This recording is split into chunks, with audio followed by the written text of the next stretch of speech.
বন্ধুরা ইদানিং অনেকে বলতেছেন হঠাৎ করে রাতারাতি আল্লাহর আইন কায়েম করা সম্ভব নয়। মানুষকে আগে বুঝাইতে হবে, মেন্টালিটি চেঞ্জ করতে হবে, তারপর ধীরে ধীরে আল্লাহর আইন চালু করতে হবে। কাজে এখন আমরা ক্ষমতায় গেলেও বিদ্যমান আইনেই দেশ চালাবো। অথচ ওনারা এতদিন আল্লাহর আইনের কথা বলেই কিন্তু ভোট চাইছেন, লোকদেরকে কর্মী সমর্থক বানাইছেন। তারপর এখন যুক্তি দিতেছেন মদ হারাম যেমন একদিনে হঠাৎ করে হয় নাই, ধীরে ধীরে হয়েছে, তেমনি বিদ্যমান আইনেও একদিনে বদল করা যাবে না, ধীরে ধীরে বদল করতে হবে। হ্যাঁ, এটা সত্য যে আল্লাহ এক দফায় মদ হারাম করেননি।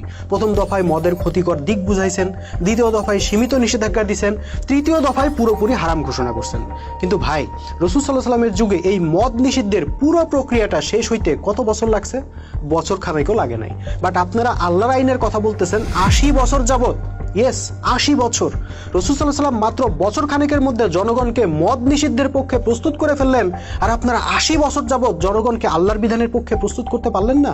জনগণকে বুঝাইতে পারলেন না মানবরচিত বিধান কেন ক্ষতিকর, কেন এই বিধান ভালোর চাইতে মন্দ বেশি, কেন এই বিধান শিরক কুফর। ভাই, যেহেতু 80 বছরেও এই প্রাথমিক কাজটা করতে পারলেন না, তাহলে কেমনে বুঝবো আগামী 800 বছরেও পারবেন? আসল কথা কি জানেন? আপনারা ওই চেষ্টাই করেননি। মানবরচিত আইনকে আপনারা নিজেরাই বাদ দিতে চান না, কারণ এই বিধানকে ইউজ করেই তো আপনারা ক্ষমতায় যাবার স্বপ্ন দেখেন। সুতরাং জনগণকে তৌহিদ বোঝানোর চাইতে ভোটের মার্কা বোঝানোই বেশি ইম্পর্টেন্ট ছিল আপনাদের কাছে। সেই চেষ্টাই করছেন বিগত 80 বছরে। এখন মানুষ ভোটের মার্কা বুঝছে, কিন্তু আল্লাহর আইন বুঝে নাই। তারা আপনাদেরকে ভোট দিয়ে ক্ষমতায় বসাবে এই ভরসা আপনাদের আছে, কিন্তু আল্লাহর আইন চালু করলে মেনে নিবে এই ভরসা নাই। তাই ক্ষমতার দাবি ও ইমানের দাবির মধ্যে আপনারা ক্ষমতাকেই বেছে নিছেন।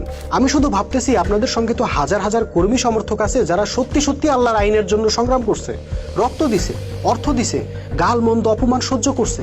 সেই মানুষগুলোর সামনে আপনারা দাঁড়াবেন কোন মুখে? যারা জেহাদের আবেগ নিয়ে আপনাদের জন্য রাজপথে আন্দোলন করছে, জীবন দিছে, তারা কি প্রতারিত হইল না? অথচ এই অবস্থা তৈরি হইতো না যদি আপনারা রাসূল সাল্লাল্লাহু আলাইহি ওয়াসাল্লামের সুন্নাহ ফলো করতেন। দেখেন, আমাদের নবীজিও রাষ্ট্র পরিচালনা করছেন, কিন্তু তিনি আগেই রাষ্ট্র ক্ষমতার দিকে তাকাননি, বরং আগে আল্লাহর বিধানের পক্ষে জনগণকে ঐক্যবদ্ধ করছেন। তারপর সেই জনগণই ওনাকে দায়িত্ব দিছে আল্লাহর বিধান দিয়ে রাষ্ট্র চালানোর জন্য। ফলে রাষ্ট্রনায়ক হবার পর রসুলকে এই কথা চিন্তা করতে হয় নাই যে আল্লাহর বিধান চালু করলে জনগণ মানবে কিনা, নিবে কিনা, বিদ্রোহ করবে কিনা ইত্যাদি। কিন্তু আপনারা তো ওই রাস্তায় হাঁটেননি। তৌহিদের দাওয়াতে ফোকাস না করে আপনারা বরং ইস্যুভিত্তিক রাজনীতিতেই পুরোপুরি মগ্ন ছিলেন।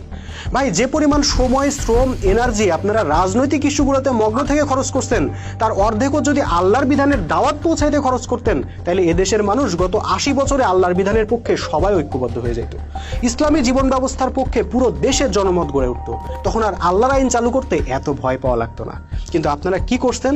যুগের পর যুগ খালি আওয়ামী লীগ ফ্যাসিস্ট, বিএনপি চাঁদাবাজ, জাতীয় পার্টি স্বৈরাচারের দোসর, অমুক ভারতের দালাল, তমুক নাস্তিক, অমুক ইস্যুতে হরতাল, তমুক ইস্যুতে অবরোধ, এইগুলাই করে গেছেন। মাইক্রোফোন পাইলে ইসলামের কোনো কথা নাই, শুধুই রাজনৈতিক বয়ান দিছেন, যার উদ্দেশ্যই ছিল ক্ষমতা। আর আল্লাহর আইন, দিন কায়েম, এইসব ফাঁকা বলি আসলে ছিল ধর্মপ্রাণ মানুষের ভোট পাওয়ার একটা কৌশল মাত্র। তবে কি জানেন, কৌশল হিসেবে এটা কিন্তু অত্যন্ত বাজে একটা কৌশল ছিল। কারণ আপনি কেবল জনগণের সাথেই প্রতারণা করেননি, স্বয়ং আল্লাহর সাথেও প্রতারণা করতে হয়েছে। শুধু শুধু আল্লাহর লানত আপনাদেরকে গায়ে মাখতে হয়েছে। এর চাইতে সেকুলার রাজনীতি করলেই বোধহয় ভালো হইতো, অন্তত আল্লাহর সাথে এত বড় প্রতারণা আপনাদেরকে করতে হতো না।